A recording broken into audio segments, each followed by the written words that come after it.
ज्ञानरङ्गधीरं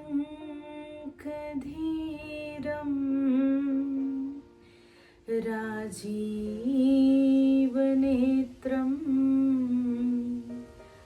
रघुवंशनाथं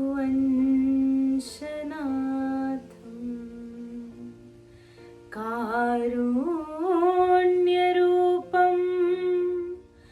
करुणाकरन्तं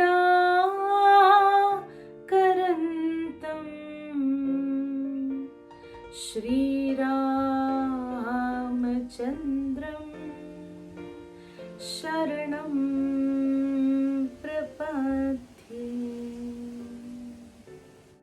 जय श्री राम, जय श्री राधे कृष्णा। आज हम बात करने वाले हैं भगवान श्री राम के नाम की वंदना की। तुलसीदास जी महाराज ने भगवान श्री राम की वंदना से पहले भगवान श्री राम के नाम की वंदना की। नाम का बड़ा ही महत्व होता है। जैसे जब किसी व्यक्ति का कोई नाम होता है, वो नाम लेते ही हमें लगता है कि उसमें उस प्रकार के गुण होंगे। पहले के समय में लगभग भगवान के नाम पर, देवी देवताओं के नाम पर नाम रखा जाता था। बीच में कुछ समय ऐसा आया कि जब मॉडर्निटी की तरफ लोग मुड़ गए और जितना ज्यादा मॉडर्न नाम हो सके लोग रखते थे, छोटा नाम रखते थे। लेकिन फिर से लोग अब ये समझने लगे हैं कि अगर नाम का अगर कोई सुंदर अर्थ नहीं है तो उस नाम का कोई महत्व ही, उस रूप का कोई महत्व ही नहीं है। रूप जो है वो नाम के अधीन है। जब हमारा जो स्वरूप होता है, हम कितने भी सुंदर दिखते हो या फिर कोई चीज है जो कितनी भी अच्छी हो, लेकिन अगर उसका नाम नहीं है तो उसका कोई अर्थ नहीं है। बंदो नाम राम रघुबर को, हेत कृसानु भानु हिम कर को, महामंत्र जोई जपत महेशु, काशी मुकुति हेतु उपदेशो। तुलसीदास जी महाराज कहते हैं कि मैं ऐसे राम नाम की वंदना करता हूँ जो अग्नि, सूर्य और चंद्रमा के कारणभूत है। मैं ऐसे राम नाम की वंदना करता हूँ जिसके जाप के प्रभाव से भगवान शिव के काशी को मुक्ति देने वाली नगरी का स्थान मिला है। तुलसीदास जी महाराज ने इतनी सुंदर महिमा बताई है नाम की, इतनी सुंदर उपमा दी है। राम नाम मनि दीप धरु, जीह देहरी द्वार, तुलसी भीतर बाहे रहू, जो चाहसी उजियार। तुलसीदास जी महाराज कहते हैं, जो कोई मनुष्य अपने अंतःकरण में और अपने आसपास अगर ज्ञान रूपी प्रकाश चाहता है, अगर वो ज्ञानमय प्रकाश, पॉजिटिविटी से भरा हुआ प्रकाश चाहता है, तो उसे राम नाम रूपी मणि का जो दीपक है उसे हमारे शरीर के इस मुख रूपी द्वार के आंगन यानी कि जिह्वा पर रखना चाहिए। तो जिह्वा पर जब राम नाम रहेगा तो हमारे अंतःकरण में भी प्रकाश रहेगा और हमारे आसपास, हमारे बाहर भी प्रकाश रहेगा। बहुत जरूरी होता है, जितना हम बाहर से संतुष्ट रहे उतना ही हम अंदर से संतुष्ट रहे। सब कुछ, हम जो कुछ भी करते हैं, सोचते हैं, सबसे बड़ी चीज है हमारी मानसिकता।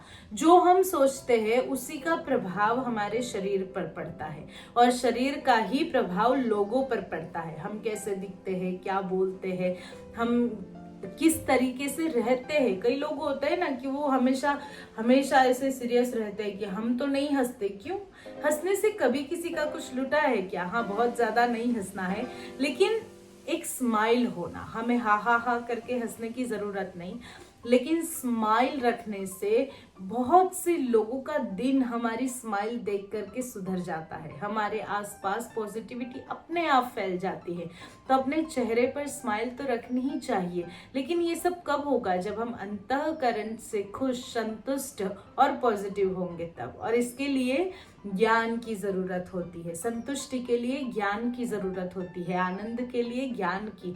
तो ज्ञान रूपी प्रकाश हमारे अंतःकरण में तब पड़ेगा जब हम राम नाम रूपी मणि दीपक को हमारी जिह्वा पर, जो हमारे शरीर का द्वार है, आंगन है, उस जिह्वा पर हम रख देंगे तब। उसके बाद कहा है, नाम प्रभाव जान शिवनी को, काल कूट फलु दीन अमी को। नाम के प्रभाव को भगवान महादेव भी जानते हैं। जब उन्होंने कालकूट विष अपने कंठ में धर लिया, पर उस विष ने अमृत का काम किया, ये नाम का ही प्रभाव है। तुलसीदास जी महाराज सुंदर उपमा देते हैं, एक छत्र एक मुकुट मणि, सब बरननि पर जोऊं, तुलसी रघुवर नाम के बरन बिराजत दो। तुलसीदास जी महाराज कहते हैं कि राम नाम, र यानी कि छत्र है और म यानी कि मुकुट मणि है।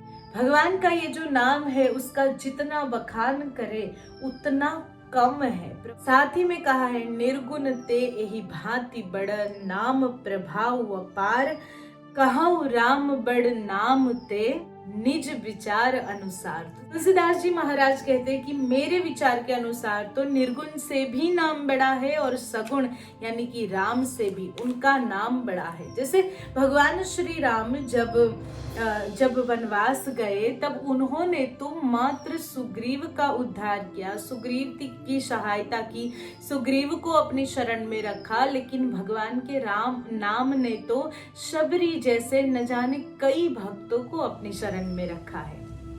भगवान ने तो सिर्फ विभीषण जी को शरण दी, लेकिन ऐसे कई सैनिक थे, ऐसे कई दैत्य थे, ऐसे कई राक्षस थे जो नाम से, कि मृत्यु के समय राम राम बोलने से ही जिनका उद्धार हो गया। नाम। तुलसीदास जी महाराज कहते हैं कि भगवान श्री राम ने तो सिर्फ अहल्या जी को ही पत्थर में से स्त्री बनाकर उनका उद्धार किया, लेकिन न जाने कितने पत्थर हृदयों को कोमल बनाया है इस राम नाम ने। हम नाम की कितनी महिमा गाए। हम वाल्मीकि जी के बारे में जानते हैं। वाल्मीकि जी ने सबको जीवन में हमेशा मारा था, तो उन्हें राम बोलना कभी आया नहीं। उन्होंने मरा मरा मरा मरा करते, लेकिन नाम की महिमा देखिए, नाम की शक्ति देखिए। हमें कहते हैं कि मंत्र जाप कीजिए, ये राम नाम का मंत्र जाप कीजिए, तो हम सोचते हैं कि क्या जरूरत है मंत्र करने की, क्या जरूरत है, हम ऐसे ही अच्छे पुण्य कर्म तो कर ही रहे हैं। मंत्र यानी कि मन को केंद्रित करने वाला एक सुंदर गुरुदेव के द्वारा दिया हुआ वाक्य, जिसका एक बहुत ही सुंदर अर्थ होता है, और उसका जाप करने से हमारा जो अंतःकरण होता है वो पवित्र होता है। मंत्र जाप मम दृढ़ विश्वासा, पंचम भजन सुवेद प्रकाशा। भगवान श्री राम स्वयं कहते हैं कि मंत्र जाप मेरा एक भक्ति का एक ऐसा स्वरूप है जिसके बारे में वेदों ने गान किया है। ब्रह्म राम ते नाम बड़, बरदायक बरदानी, राम चरित सत कोटि मह, लिय महेश जिय जानी। ब्रह्म राम से ब्रह्म राम का नाम ज्यादा बड़ा है, और इसी बात को जानकर भगवान श्री महादेव ने 100 रामचरितमानसों में से मात्र भगवान श्री राम के नाम को ही सार समझकर उसे ग्रहण किया है। वो हमेशा कहते हैं कि नाम स्मरण, भगवान भोलेनाथ भी नाम स्मरण करते हैं। जब प्रभु कथा सुनकर आ रहे थे और उनको प्रभु के दर्शन हुए, तो वो वहां जाकर उनको पकड़ने नहीं लगे। जैसे हम होते हैं ना कि हमें कोई हमारा पहचान वाला मिलता है तो हम दौड़ लगाते हैं और उसे रोकते हैं, लेकिन भगवान ने ऐसा नहीं किया। भगवान ने क्या कहा, जय सच्चिदानंद जग पावन, अस कही चले मनोज न सावन। भगवान का जय जयकार करते हुए वो आगे बढ़ गए। भगवान का नाम, नित्य नाम स्मरण का ये प्रभाव है कि वो भगवान को पहचान पाए, और सती जी जो भगवान को नहीं पहचान पाई। ये कथा ध्यान से ना सुनने की, नाम स्मरण ध्यान से, आजकल होता है ना ऐसे माला तो चलती रहती है, लेकिन मंत्र तो एक बार राम बोलने पर 3-4 दाने घूम जाते हैं माला के, और ऐसे भक्ति नहीं होती। भक्ति करने के लिए एकाग्रता चाहिए, एकाग्रता के लिए ध्यान, और ध्यान के लिए मंत्र जाप, क्योंकि जब हम मंत्र करते हैं तब हमारा ध्यान मात्र और मात्र मंत्र पर रहता है, तब हमारा मन नहीं भटकता, और जब मन नहीं भटकता तो हम और अच्छे से भगवान का धन्यवाद, भगवान की आराधना, भगवान की प्रार्थना, भक्ति कर पाते हैं। और एक सुंदर दोहा यहाँ पर तुलसीदास जी महाराज ने कहा है, सबरी घीद सुसेवकनी, सुगति दीन रघुनाथ, नाम उधारे अमित खल, वेद विदित गुण गाथ। की सबरी जी और हितराज जटायु को तो भगवान श्री राम ने अपने हाथों से मोक्ष दिया है, लेकिन नाम ने न जाने कितने ऐसे दैत्यों को, कितने ऐसे भक्तों को, कितने ऐसे महापुरुषों को तारा है। सिर्फ नाम ने, नाम में इतनी शक्ति है। ध्रुव सगलानि जपेऊ हरि नाऊ, पायऊ अचल अनुपम ठाऊ। ध्रुव जी ने एक बार दुखी होकर के भगवान के नाम का जाप किया, तप किया और उन्होंने अचल अविचल स्थान प्राप्त कर लिया, जिसे हम ध्रुवलोक कहते हैं, उसे प्राप्त कर लिया। प्रहलाद जी ने भगवान के नाम का स्मरण किया और परमात्मा स्वयं आ गए उनकी रक्षा के लिए, उनकी मदद के लिए। नारद जी जानते हैं नाम के प्रभाव को, जहां जहां वो जाते हैं वहां वहां भगवान के नाम, गुण, भक्ति ये सभी को प्रसारित करते हैं। इस कलयुग में भगवान का नाम जप सबसे ज्यादा महत्वपूर्ण है, सबसे ज्यादा प्रभावशाली है, क्योंकि हम सभी जानते हैं कि बाकी कुछ करने का हमें समय मिलता नहीं। यज्ञ की बात आती है, ध्यान की, तप की बात आती है, जैसे मेडिटेशन हर दिन सुबह 10 मिनट के लिए कर लिया, आधे घंटे के लिए कर लिया तो बहुत ही अच्छी बात है। लेकिन क्या है कि आजकल लोग यही फिर भी इस कोरोना काल में, तो कोरोना ने, जैसे भगवान ने कहा समय नहीं था, ये लो मैं तुम्हें समय देता हूँ, तो भगवान ने बहुत सारा समय हमें दे दिया है और इस समय का हम अगर सदुपयोग करें तो हम बहुत कुछ पा सकते हैं। तो अगर हम ध्यान करते हैं तो वो भी कुछ समय के लिए होता है। पहले की तरह जो पहले के जो हमारे संत महापुरुष थे, जो सालों तक, करोड़ों वर्षों तक वो समाधि में चले जाते थे, इन सब के लिए हमारे पास समय नहीं है। लेकिन हम मंत्र जाप तो कर ही सकते हैं, भगवान का नाम संकीर्तन तो कर ही सकते हैं। जब हम कोई धुन गाते हैं, जब हम कोई भजन गाते हैं, तो भगवान का नाम संकीर्तन ही तो है। हम भगवान का जितना भी नाम लेंगे, जैसे पहले के समय में अगर आपको आलस आती है, आपको छींक आती है, अगर आपको चोट लगती है, आपका कोई अच्छा काम होता है, तो भी भगवान का नाम लिया जाता था। नाम का बड़ा प्रभाव है। जब दो लोग मिलते हैं तब क्या कहते हैं? जय श्री कृष्णा, जय श्री राम, जय श्री राधे कृष्णा, जय माता दी, भगवान का नाम। और आजकल हाय, हेलो, हाउ आर यू, उसमें ही सब खत्म होता है। ठीक है, मतलब मिलते समय और जुदा होते समय अगर हम भगवान का नाम ले तो ना ही वो हमारे लिए फायदे कारक है, ना ही वो सामने वाले के लिए फायदे कारक है, परंतु भगवान का नाम वातावरण को बहुत ही शुद्ध और पवित्र बनाता है। किसी ऐसे वातावरण में या किसी ऐसी जगह पर जाकर आप कभी देखिएगा, आप कभी मंदिर गए होंगे तो मंदिर में आप देखेंगे कि हमें इतनी ज्यादा पॉजिटिव वाइब्रेशन मिलती है, हमें इतना शांत, इतना अच्छा लगता है कि हमें लगता है जैसे यहीं पर बैठे रहे, यहीं पर ध्यान करें, यहीं पर भगवान की भक्ति करें और बाकी सब कुछ हम भूल जाए।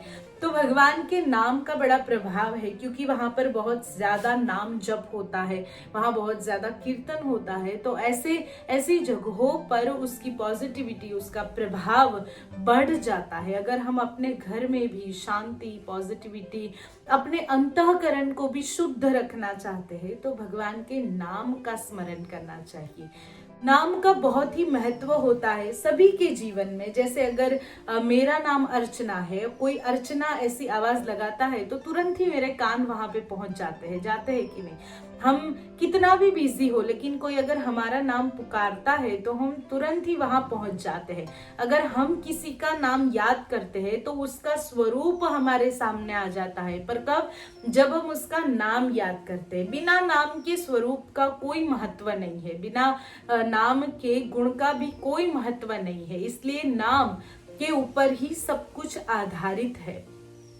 भगवान राम का नाम जो कि आरामदायी है। जब भगवान शबरी जी का उद्धार करके ऋषिमुख पर्वत की तरफ प्रस्थान कर रहे थे, उस समय नारद जी ने उनसे वरदान मांगा था कि हे प्रभु, मुझे वरदान दीजिए कि ये जो आपका राम नाम है वो संसार में सर्वश्रेष्ठ साबित हो। बोलने में भी इतना आसान, एकदम छोटा सा राम, मात्र 2 शब्द और इतना प्यारा नाम कि जिस नाम को लेते ही एकदम मन में शांति का अनुभव होता है। ऐसा सुंदर भगवान का नाम है। आज हमने भगवान के नाम के महिमा की चर्चा की। भगवान राम का ये जो सुंदर नाम है, हो सके उतना आप उसका स्मरण कीजिए। उसका स्मरण करने से हमें बहुत ज्यादा पॉजिटिविटी, बहुत ज्यादा वो कहते हैं ना कि एक होता है हकारात्मकता, लोग नकारात्मक हो जाते हैं, ये मुझसे नहीं होगा, ऐसा नहीं होगा, वैसा नहीं होगा। नहीं, अगर कभी भी जीवन में हम थोड़ा सा भी डगमगाते हैं, पीछे हटते हैं, उठाइए रामायण को, उठाइए श्रीमद् भगवत गीता को, देखिए उसके अंदर कोई भी पन्ना खोल करके देखिए, राम के जीवन चरित्र को देखिए, हमें पता चलेगा कि उनके जीवन के सामने तो हम बहुत सुखी है और हम कर सकते हैं जो भी हम करना चाहे। मुझे आशा है कि राम के कदमों पर कथानक आपको पसंद आ रहा होगा। अगर आपको पसंद आता है तो आप वीडियो को लाइक कीजिए, कमेंट करके आप मुझे कोई भी आध्यात्मिक प्रश्न पूछ सकते हैं, शेयर कीजिए इस वीडियो को और चैनल को सब्सक्राइब करना बिल्कुल ना भूलें। हम मिलेंगे अगले वीडियो में, तब तक आप सब अपना ध्यान रखिए। जय श्री राम, जय श्री राधे कृष्णा।